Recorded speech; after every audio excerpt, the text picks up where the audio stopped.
Hello, welcome to this next Blender tutorial. In this tutorial we're going to have a look at some of the basics of sculpting.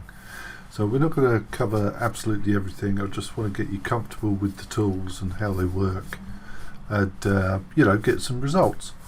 So I'm going to start off with this cube, and we're going to make the most exciting of models, a rock.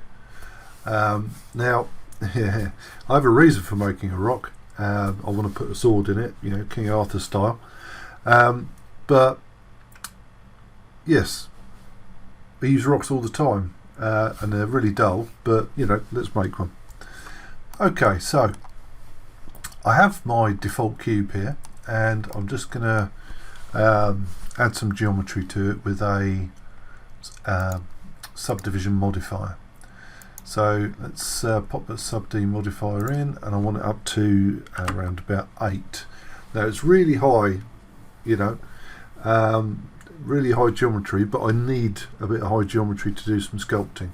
There is an alternative to use, which is like Dine Topo, but I want to keep this fairly simple and straightforward, just as an introduction. Okay, so I'm going to switch that over to simple, because I still want the square shape. I just want to have lots of lovely resolution. So let's apply that, and then we can go to sculpt mode. Okay, so sculpt mode, we have these lovely tools down here, and if you pull this little divider out, you can get a description on each. It's kind of helpful to start with, while you're getting used to what each one is. And we are going to start with a line project. Now what this will do is cut off bits of our mesh for us, and I'm just going to use it to shape a basic shape into this. Okay, so the line projects, if you click and drag, you'll notice a white line with a black gradient coming out of it. It will cut anything on the black gradient side. So I've started the wrong way around here, so if I cut that, it will just give me that weird corner, and it will flatten everything else, which is no good to me at all. So let's undo that and cut it in the other direction. Okay, so I'm just going to look around and make some cuts and try not to do it the wrong way around too many times. And yeah, so I'm not really paying any mind to any kind of geometry here. I'm just getting a shape going. There we go. Whoops, wrong way. There we go, we'll do it that way instead. Right, whoops, wrong way again. There we go. Okay, so we've got some basic shapes around kind of the corners, the top and the bottom. But I'll do the actual corners now. So let's just go around those and take a chunk off each. And then we'll do a bit on the bottom. So I should end up with a fairly kind of basic cartoony rock looking shape, and we're not going much beyond cartoony. We're just experimenting and getting used to things. Okay, so that's our first section. In the next section we're going to look at the tools and their behaviour and how things fit together. So I will talk to you then.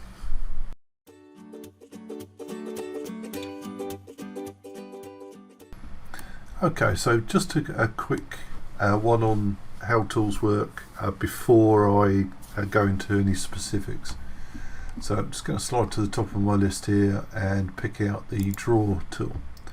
Now if I left click and draw over my model, I will get a line. I'm just drawing, and let's undo those. That's terrific. The brush size, if I press F, I can make it bigger or smaller just by moving my mouse left and right and then clicking when I'm happy. Or I can right click and I'll get a radius, strength and auto smooth going.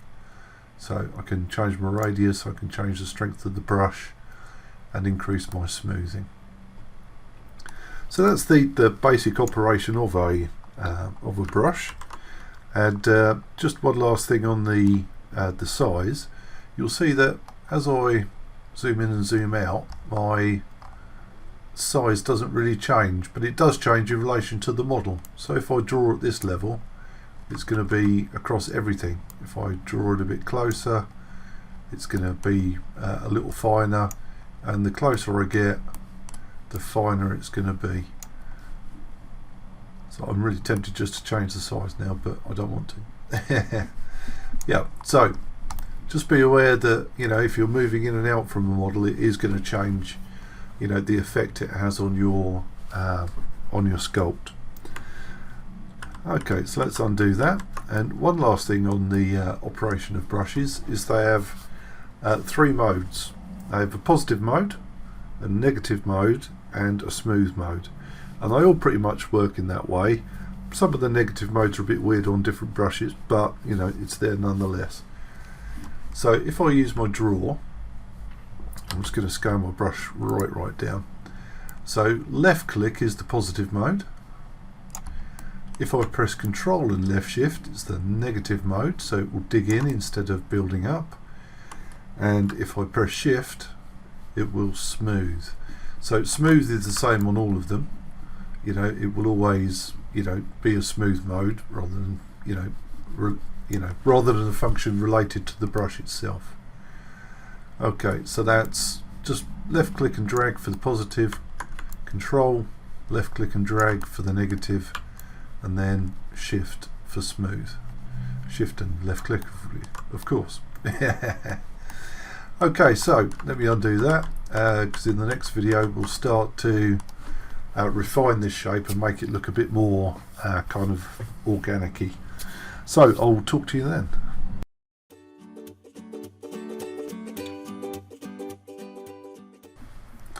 Okay, so let's actually do some shaping now, and I'm going to start out with the scrape tool.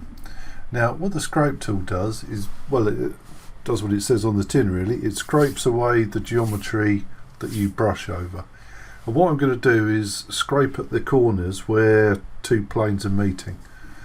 So let's just scrape across there. That's way too small. Let's make that bigger with the F key, and I'm just going to go along each of my very straight lines and put a another plane between them to, you know, soften them out a bit. So I'm just going to go around everything just very quickly, and once we've done that, we'll go over it again, but we will change our brush size and our stroke angles to, you know, make it a little less perfect. Not that it's particularly perfect, but every imperfection that we put in here is going to really help it to look like an actual rock and not, you know, not a 3D model. Although we are going stylized a little bit, so it is going to look like a 3D model, but it will be a convincing enough rock. Okay, so just making sure I'm going over all of my edges, including the bottom. Oops, nearly there. Okay, so I think that's everything. So yeah, now it looks a bit more like a rock. You know, it's got rounded edges, it's got planes, it's got, you know, transitions, and that's terrific.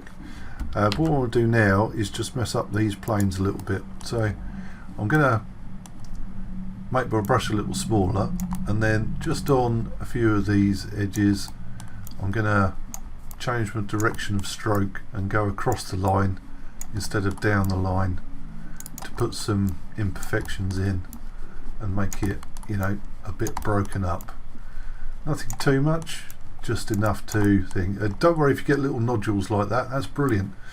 You know, you're going to end up with a bit of detail there that's you know, going to look really good in our final piece. There we go.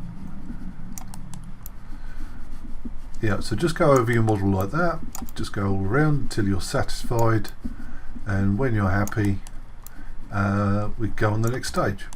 So I'm going to do a little bit of that between videos, and then we'll come and have a look at the you know, the next step. So I'll talk to you then.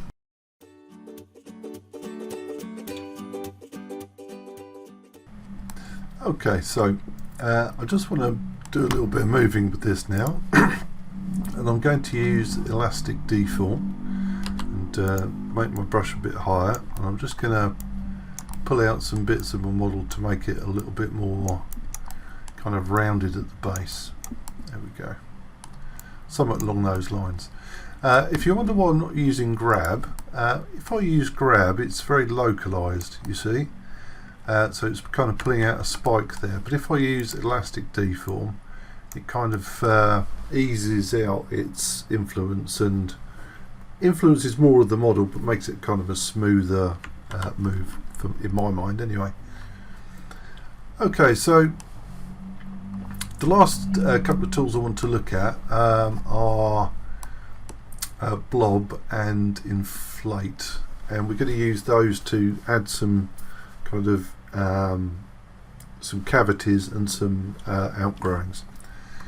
So inflate itself, if I take that down, will essentially inflate the underlying geometry and give you a soft bump.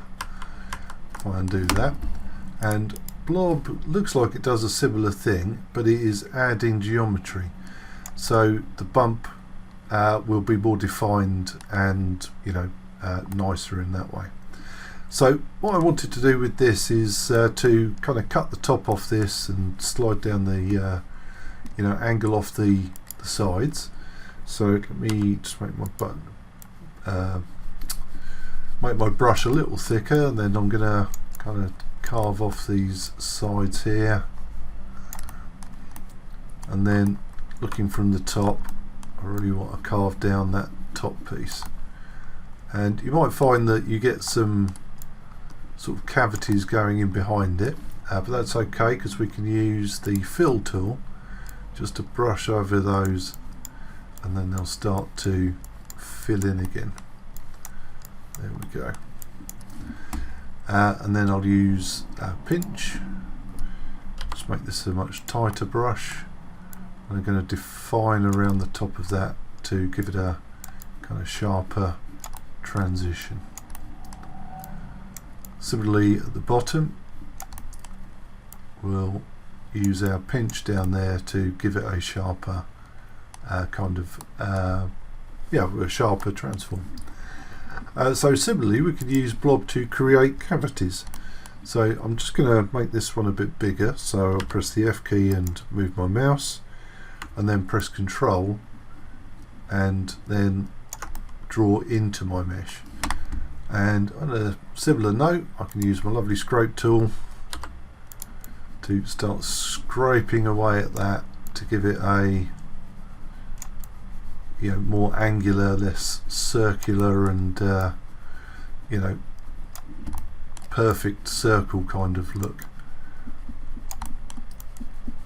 Just changing my view and changing my angles as I'm going, and then I'll make my brush a little smaller and start going in a different direction. You'll see as I'm doing that I'm getting some nice kind of worn away jagged cavities in there. There we go. Okay, so that's that. What should we do in the next one? Well, I'm going to just have a look at some of the tool properties and such like, and then perhaps we'll finish off with just a quick look round and see what we like and what we don't like. Okay, so talk to you then.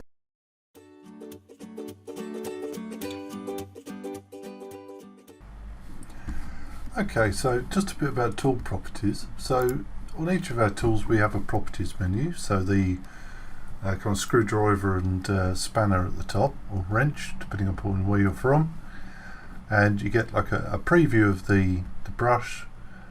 You can adjust its size, the radius units. Remember earlier in the thing I told you that to be careful about how far away you are in zooming in and out.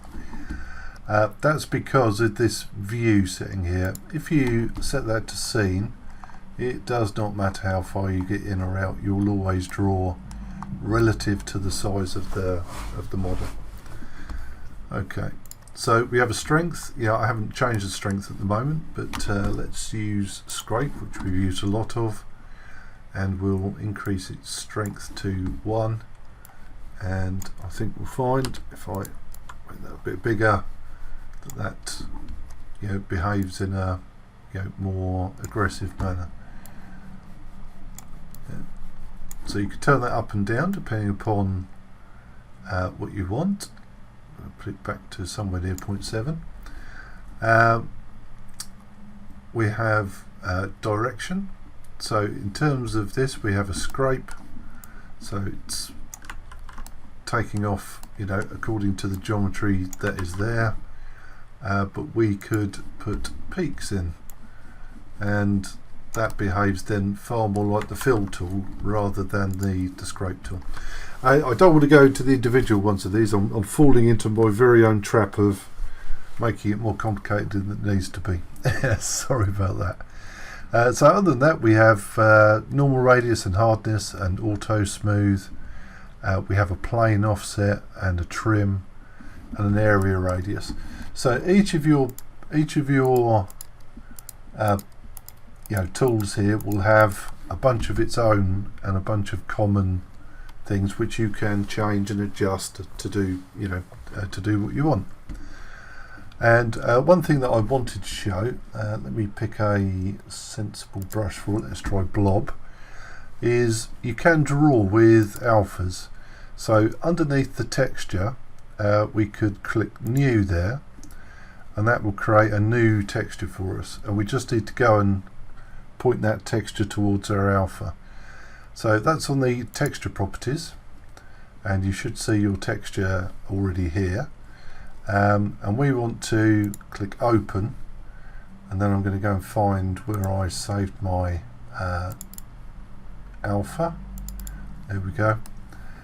So now I've got an alpha controlling what's going on, and that will work positive and negative. So I can do Control and paint in there. Oops, it's not actually doing anything. Oh, it's because I went back too far. Sorry about that, my fault. I do tend to get a bit overzealous with the undo key. Okay, so Control, there we go. Let's put some little bit of sculpted, painted detail almost, rather than just using like a very broad tool. Okay, so what should we do next? Well, I'm just going to change over the matte cap actually. So I'm on this solid shading mode, and in there I have a matte cap option, and the matte cap I'm going to change to this nice clay material because it's very, very visible. And I'm also going to turn the cavity on. There we go. And that should highlight my edges and shade my cavities a bit, give me a nicer look. Okay, that's pretty much it for the kind of sculpting part of this. I'm going to do another section rather than bore you with too much video, where I'm going to sort of paint this and make it look nice. So I will talk to you then.